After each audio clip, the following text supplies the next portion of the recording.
नमस्कार मित्रांनो, खरं तर महाराष्ट्रामध्ये विधानसभा निवडणुकीच्या तोंडावरती वेगवेगळे गणित लावल्या जातात आणि त्यातच हरियाणा निवडणुकीचा निकाल आला। हरियाणामध्ये जाटांना सोडून भाजपने सत्ता काबीज केली। जाटांचं मत त्यांनी गृहीतही धरले नाही आणि अशी रणनीती आखली की त्यांनी जाटांशिवाय हरियाणामध्ये सत्ता काबीज करता येते हे सिद्ध करून दाखवलं। आणि नेमकं हरियाणा पॅटर्न झाल्यानंतर आता महाराष्ट्रामध्ये सुद्धा याच हरियाणा पॅटर्नची चर्चा होते। खरंच भाजप मराठ्यांशिवाय सत्ता मिळवू शकेल का? भाजपची मराठ्यांशिवाय सत्ता हस्तगत करण्याची नेमके गणित काय? तर तेच सगळे आपल्याला समजून घ्यायचे या व्हिडिओच्या माध्यमातून। व्हिडिओ शेवटच्या क्षणापर्यंत जरूर बघा। अत्यंत मुद्देसूद आकडेवारी सहित कोणत्या मतदारांच्या बाबतीत भाजप काय विचार करतंय आणि भाजप या सगळ्यांना धोबी पछाड कसं देऊ शकतं त्याचंच हे नेमकं गणित असणार आहे। कुठल्या जातीचे किती मतं आहेत आणि ते कुठे कधी कसे कोणाला वळवण्यात येणार हे सुद्धा आता या व्हिडिओच्या माध्यमातून समजणार आहे। तर सुरू करूया मित्रांनो। नमस्कार, मी डॉक्टर महेश, आपण बघत आहात गोष्ट छोटी पण डोंगरा एवढी। तर सुरू करूया।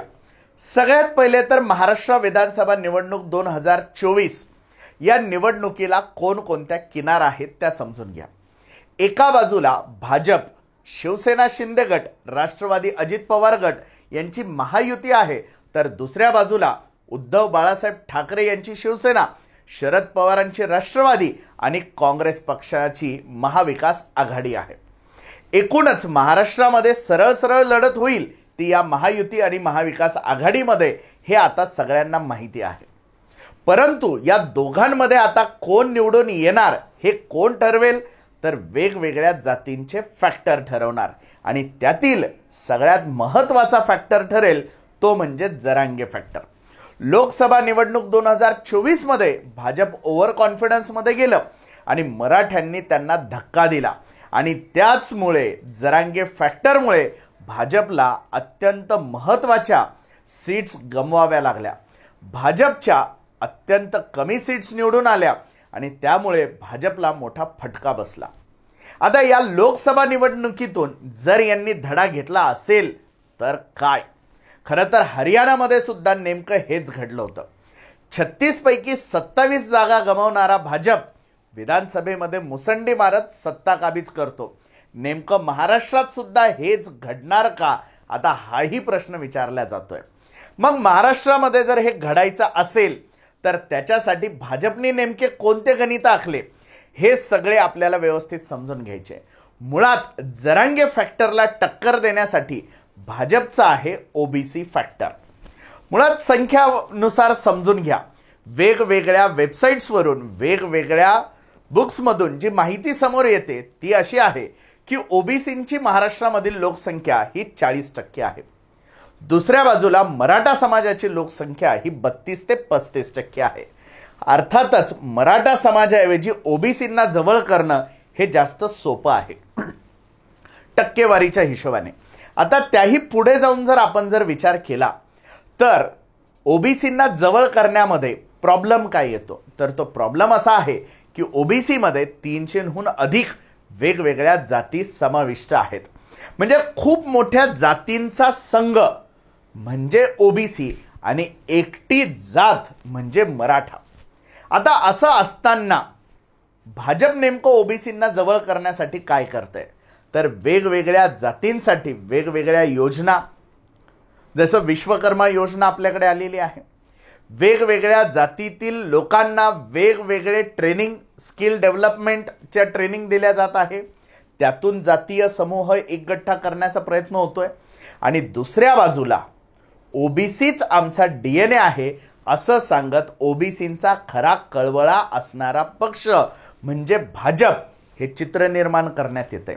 एकूणच काय, एका बाजूला मराठा आणि दुसऱ्या बाजूला ओबीसी असा जर संघर्ष जर उभा राहिला तर संख्येच्या मानाने ओबीसींना जवळ करणं जास्त सोपं आहे असं भाजपला वाटतंय। तर दुसऱ्या बाजूला मराठा जितके एकगठ्ठा होऊ शकतात तेवढे ओबीसी एकगठ्ठा होणार नाही हे सुद्धा भाजपला माहिती आहे। खरं तर 35% वोट शेअर जो स्वतःकडे आणेल तो या महाराष्ट्रामध्ये सत्ता काबीज करेल हे सर्वश्रुत आहेच. आता 100%पैकी 35% मतदान ज्याच्या बाजूनी वळेल तो सत्तेमध्ये जाणार हे भाजपला माहिती आहे. ते कसं समजून घ्या. मग ओबीसीतले जर 25% ओबीसी जर भाजपने वेगवेगळे योजना, वेगवेगळ्या स्कॉलरशिप्स या जर एकत्र करून जर ओबीसींना एकत्र करण्याचा प्रयत्न जर केला तर जवळपास 20 ते 25% ओबीसी मतदान हे भाजपकडे वळू शकतं हे भाजपला माहिती आहे. मग जर समजा 25% मतदान जर ओबीसींचं भाजपकडे वळालं तर त्यांना अजून 10%ची गरज आहे. मग 10% काय तर ओबीसी आणि मराठा सोडून जेवढे सवर्ण असतील 7% हे नक्कीच भाजपच्या बाजूनी आहे हे भाजपला माहिती आहे. म्हणजे भाजपचा वोट शेअर जवळपास 32-33% पोहोचतोय. आता यापेक्षा जास्त वोट शेअर भाजप आणू शकत नाही आणि मग उरलेला जो वोट शेअर आहे तो अर्थातच महाविकास आघाडीकडे वळेल आणि जर तो वळाला तर भाजप हरू शकतं हेही भाजपला माहिती आहे. मग भाजपने आता आपलं तर मतदान वाढणार नाहीये, मग करायचंय काय तर महाविकास आघाडीचं मतदान कमी करायचंय, म्हणजे त्या मतदानाला डिव्हाइड करायचंय. हा चंग आता भाजपने बांधलाय. भाजपला मराठ्यांचे मतं नको आहेत, भाजपला मराठ्यांसहित दलित आणि मुस्लिम मतांचं विभाजन हवंय. जितकं दलित मुस्लिम मराठा मतांचं विभाजन होईल तेवढा भाजप प्लसमध्ये जाईल. हे सरळ साधं गणित आहे. कसं? एकूण मराठा समाजाचं मतदान 32%, दलित समाजाचं मतदान 10 ते 12% आणि मुस्लिम समाजाचं मतदान 11 ते 12%. म्हणजे नीट जर हिशोब केला तर साधारणतः 50%, साधारणतः 50 ते 55% मराठा, मुस्लिम आणि दलित असं मतदान होतंय. मग यातील मुस्लिम मतदान तर भाजपकडे वळणार नाही हे भाजपला माहिती आहे. अगदी तुरळक काही ठिकाणी सोडता ते होऊ शकतं. फक्त दलित मतदार हा भाजपला जवळ करत नाही, कारण पुरोगामी विचार असणारा हा मतदार आहे. त्यामुळे दलित, मुस्लिम आणि मराठा मतदान एक गठ्ठा होणार नाही. फक्त एवढीच काळजी भाजपला घ्यायची आहे. मग ती काळजी घेण्यासाठी त्यांनी काय केलंय तर एका बाजूला वंचित बहुजन आघाडी ही या निवडणुकीमध्ये उतरते आणि ती पूर्ण स्वबळावरती उतरते. ते महाविकास आघाडीचा घटक पक्ष नाही आहे. म्हणजे दलित मतदार काही ना काही प्रमाणामध्ये हे वंचित बहुजन आघाडीकडे जातील आणि ओबीसीतील जे 15% मतदान भाजपला होणार नाहीये, जे पुरोगामित्वावरती विश्वास ठेवणारं मतदान आहे, ते मतदान महाविकास आघाडीकडे न जाता काही प्रमाणामध्ये वंचित बहुजन आघाडीकडे वळवणं हा सुद्धा त्यामागचा हेतू आहे. म्हणजे एकूणच काय, जो हमारा नहीं हो सकता वो हम किसी और का नहीं होने देंगे, एवढंच गणित भाजपला करायचंय. मग जर दलित आणि ओबीसी आणि मराठा आणि मुस्लिम जे मतदान यांच्याकडे जाऊ शकत नाही भाजपकडे, त्याला वंचित बहुजन आघाडीच्या बाजूनी वळवणे हे भाजपचं टार्गेट आहे. मग याचा अर्थ प्रकाश आंबेडकर भाजपची बी टीम आहेत का तर मला तरी तसं वाटत नाही. परंतु परिस्थिती अशी निर्माण करायची की महाविकास आघाडीमध्ये वंचित बहुजन आघाडी जाणार नाही आणि त्या परिस्थितीचा आपण फायदा घ्यायचा, हे भाजप नक्की करू शकतं. प्रकाश आंबेडकरांसारखा नेता विकल्या जाणारा नेता असू शकत नाही, परंतु परिस्थिती अशी निर्माण करायची की त्यांना एकट्याला लढावं लागेल आणि ते एकटे लढले की भाजपचा आपोआपच साधेल. आता राहिला प्रश्न दुसरा मुस्लिम मतदानाचा. तर एमआयएमच्या माध्यमातून मुस्लिमांना मतदान करण्याचं एक हक्काचं ठिकाण मिळालेलं आहे आणि ते मतदान एमआयएमलाच झालं पाहिजे, महाविकास आघाडीकडे नाही वळालं पाहिजे. याच्यासाठी भाजपचा आटापिटा आहे. मग तो कसा समजून घ्या. एकीकडे कट्टर हिंदुत्ववादी वक्तव्य करणे, हिंदू मुस्लिम दंगल होईल अशी परिस्थिती निर्माण करणे, हिंदू मुस्लिमांमध्ये वाद होईल अशी वक्तव्य वेगवेगळ्या महाराजांच्या तोंडून, वेगवेगळ्या नेत्यांच्या तोंडून आणणे आणि त्यातून मुस्लिमांमध्ये एक इनसेक्युरिटी तयार करणे. जर ती इनसेक्युरिटी जर तयार झाली तर मुस्लिम मतदार एकगठ्ठा होतील आणि महाविकास आघाडीकडे पुरोगामित्वाच्या दृष्टीने न बघता ते एमआयएमच्या बाजूनी मतदान करतील. ही परिस्थिती फक्त भाजपला निर्माण करायची. मग एमआयएम भाजपची बी टीम लोक जे म्हणतात ती खरंच बी टीम असेल की नसेल हे मला माहीत नाही, परंतु परिस्थिती अशी निर्माण करायची की एमआयएमकडे मुस्लिमांचं मतदान गेलं पाहिजे. कारण एमआयएमनी सगळं मुस्लिम मतदान जरी घेतलं तरी सुद्धा एमआयएम तर सत्तेत येणार नाही आहे, पण महाविकास आघाडी सत्तेच्या गणितापासून दूर जाईल हे नक्की. मग 10% दलित मतदानाचं डिवायडेशन झालं. वंचित बहुजन आघाडी, महाविकास आघाडी आणि थोडंफार भेटलं तर आपल्याला 10 ते 12% असणाऱ्या मुस्लिम मतदानाचं विभाजन झालं. ते एमआयएमच्या बाजूने वळवायचं. म्हणजे जो मेरा नहीं वो उसका भी नहीं. आता उरला प्रश्न मराठा मतदानाचा.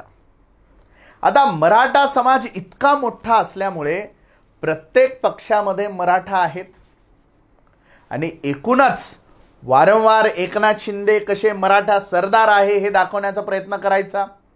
म्हणजे भाजपला मतदान करू नका बाबांनो, पण मराठा मुख्यमंत्री पाडण्याचं पाप तुम्ही कराल का, हे भावनिक आव्हान निर्माण करायचं.